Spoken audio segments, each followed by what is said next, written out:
ఒక్కసారి medical colleges అన్ని జాగ్రత్తగా చూడండి. అద్భుతమైన నిర్మాణాలు, modern equipment and infrastructure facilities ఒకే స్టైల్లో కట్టిన గవర్నమెంట్ మెడికల్ కాలేజెస్. ఇది పులివెందుల మెడికల్ కాలేజు, ఇది రాజమహేంద్రవరము, ఇది ఏలూరులో కట్టిన గవర్నమెంట్ మెడికల్ కాలేజ్, ఇది నంద్యాలలో కట్టారు, ఇది మచిలీపట్నం గవర్నమెంట్ మెడికల్ కాలేజ్, ఇది పాడేరులో ఉన్న గవర్నమెంట్ మెడికల్ కాలేజ్.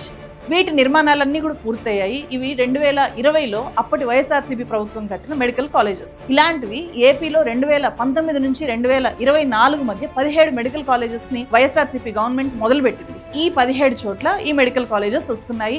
6 మెడికల్ కాలేజీలు పూర్తయి ఇప్పటికే పూర్తిగా విద్యార్థులకు అందుబాటులోకి వచ్చాయి. అంతకంటే ముందు 2019 దాకా ఉన్నవి ఆంధ్రప్రదేశ్లో 12 గవర్నమెంట్ మెడికల్ కాలేజీలు మాత్రమే. ఈ ప్లేసెస్లో ఈ 12 కూడా ఉండేవి.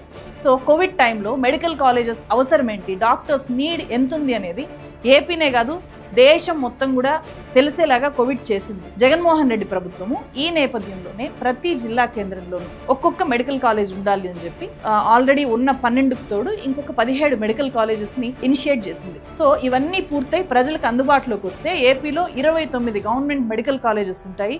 మెడికల్ కాలేజెస్ ఉంటే హాస్పిటల్ కూడా కదా, సో అన్ని రకాల స్పెషలైజ్డ్ ట్రీట్మెంట్స్, సర్జరీస్ అక్కడ జరుగుతాయి. ఈ మెడికల్ కాలేజెస్ తో జిల్లాలో ఉండే కమ్యూనిటీ హెల్త్ సెంటర్స్ కానీ, ప్రైమరీ హెల్త్ సెంటర్స్ కానీ, urban clinics and village clinics connect అయి పనిచేస్తాయి. ప్రతి మెడికల్ కాలేజ్ ఒక మెడికల్ హబ్ లాగా పనిచేయాలి అని చెప్పి ఈ మెడికల్ రిఫార్మ్స్ లో భాగంగా వీటిని టేకప్ చేసింది అప్పటి గవర్నమెంట్.